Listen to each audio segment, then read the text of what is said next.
ஸ்ரீமதே ராமானுஜாய நம. ஆண்டாள் அருள் செய்த திருப்பாவையிலே இந்த கீழ்வானம் வெள்ளன்னு என்கிற 8வது பாசுரத்திலே கண்ணனை தேவாதி தேவன் என்று ஆண்டாள் அழைக்கிறாள். தேவாதி தேவன், தேவன்னாலே என்ன அர்த்தம்? திவு கிரீடாயாம் என்ன சம்ஸ்கிருதத்திலே ஒரு தாத்துவின் அடியாக ஏற்பட்ட வார்த்தை தான் இந்த தேவன்னுங்கிற சப்தம். இந்த தேவன்னா எல்லா செயல்களையுமே அனாயாசமாக விளையாட்டாக பண்ணக்கூடியவன் என்ன அர்த்தம். ஏன்னா எம்பெருமான் தான் அழகிலா விளையாட்டுடையார் என்று கம்பனாலே போத்தப்பட்டவர் இல்லையா? இப்போ கம்பராமாயண தொடக்கத்திலே பார்க்கிறோமே. அப்போ எல்லாவற்றையும் விளையாட்டாக பண்ணக்கூடியவன் என்பது தெரிகிறது.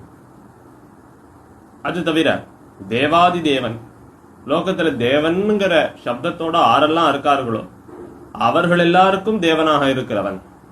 மனுஷருக்கு தேவர் போல தேவர்க்கும் தேவாவோ என ஆழ்வாரும் திருவாய்மொழியில அருளி செய்கிறார். அப்படி தேவாதி தேவனாக இருக்கக்கூடியவன் எம்பெருமான். கண்ணன் தேவாதி தேவன் யார் சொல்றா? ஆண்டாள் ஏதோ புதுசா சொல்றாளா? கண்ணனை போற்ற வேணும்ங்கிறதுக்காக சொல்றாளான்னா, ஏற்கனவே கண்ணன் திருவவதாரம் பண்ணின போது வசுதேவர் தாமே இதை சொல்லிட்டார். சுதேவர் இவர் சிறைச்சாலையில, மதுரா சிறைச்சாலையில கண்ணன் திருவவதாரம் பண்றது பார்க்கிறார். எம்பெருமான் பிறக்கிற போதே 4 திருக்கரங்களிலே சங்க சக்கர கதைகளையெல்லாம் தரித்து கொண்டு அவதாரம் பண்ணினான். பிறக்கிறது என்னமோ ஆச்சரியமா தான் இருக்கு. ஆனா வசுதேவருக்கு அந்த சமயத்திலேயும் பயம், ஏன்னா கம்சன் ஏதாவது பண்ணிட போறானே அப்படின்னு. அப்ப அந்த எம்பெருமான குறித்து வேண்டுகிறார். ஜாதோசி தேவதேவேஷ சங்க சக்கர கதாதர திவ்ய ரூபம் இதம் தேவ பிரசாதேன உபசம்ஹர. இப்படி தேவரீர் சங்க சக்கர கதைகளோட 4 திருக்கரங்களோட தேவதேவேசனான தேவரீர் திருவவதாரம் பண்ணி இருக்கிறீர்.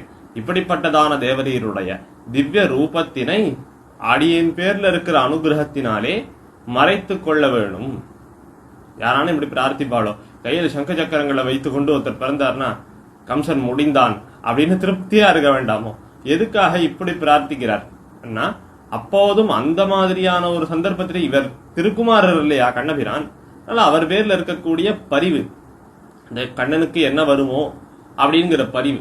அதனாலேதான் இந்த திருப்பாவ பாசுரத்திலேயும் தேவாதி தேவன் என்ன கண்ணனை குறித்து பெருசா ஒரு வார்த்தை அருளி செய்யறாப்பா தோத்தினாலும் முன்னாடியே ஆண்டாள் மல்லரை மாட்டிய தேவாதி தேவன் அப்படின்னு ஒரு வார்த்தை சொல்றான். மல்லரை மாட்டிய கண்ணன் தன்னுடைய அவதார காலத்திலே 2 முறைகள் மல்லர்களோடு பொருதான். எப்பன்னா கம்சனை பார்க்க போகிற போது இந்த கம்சன் அக்ரூரை அனுப்பி கிருஷ்ண பலராமர்களை மதுரா பட்டணத்துக்கு அழிச்சுட்டு வந்து ஒரு வில் விழவு அப்படிங்கிறத வியாஜமா வைத்து கொண்டு அவர்களை முடித்து விட வேணும் அப்படிங்கிறதுக்காக அழைக்க, அப்ப அந்த கம்சன் முன்னமேயே கண்ணன் இந்த முஷ்டிகன் சானூரன் முதலான மல்லர்களை எல்லாம் ஆண்டு போகும்படியாக பண்ணினானே, அது ஒரு சந்தர்ப்பம்.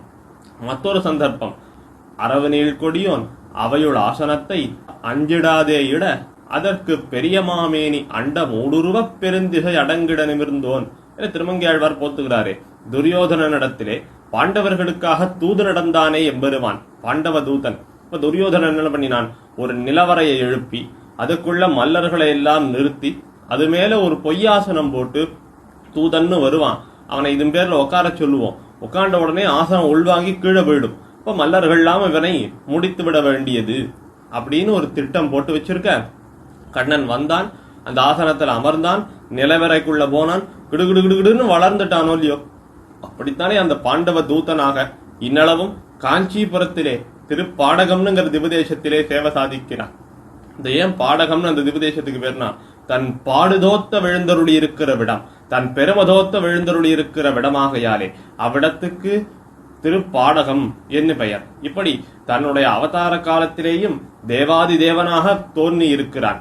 அதற்கு பிற்பாடு மல்லர்களை எல்லாம் முடிக்க வேணுங்கிறதுக்காகவும் தன்னுடைய பெருமதோத்த விழுந்தருளி இருக்கிறான். இப்படியே மல்லரை மாட்டிய தேவாதி தேவன் சொல்லணும்னா, என்னதான் தேவாதி தேவனாகவே இருந்தாலும் அவன் பேர்ல இருக்கிற பரிவை காட்ட வேணும்ங்கிறதுக்காக இப்படி மல்லர்களால் அவனுக்கு ஒரு ஆபத்து ஏற்பட்டது அப்படிங்கறத ஆண்டாள் தெரிவிக்கிறாள். அப்ப அந்த ஆபத்து ஏற்பட்ட காலத்திலேயும் அதிலிருந்து கண்ணன் தன் அடியார்களை ரட்சித்திருக்கிறான் என்பதனையும் நமக்கு காட்டி அருளுகிறாள். ஆண்டாள் திருவடிகளே சரணம்.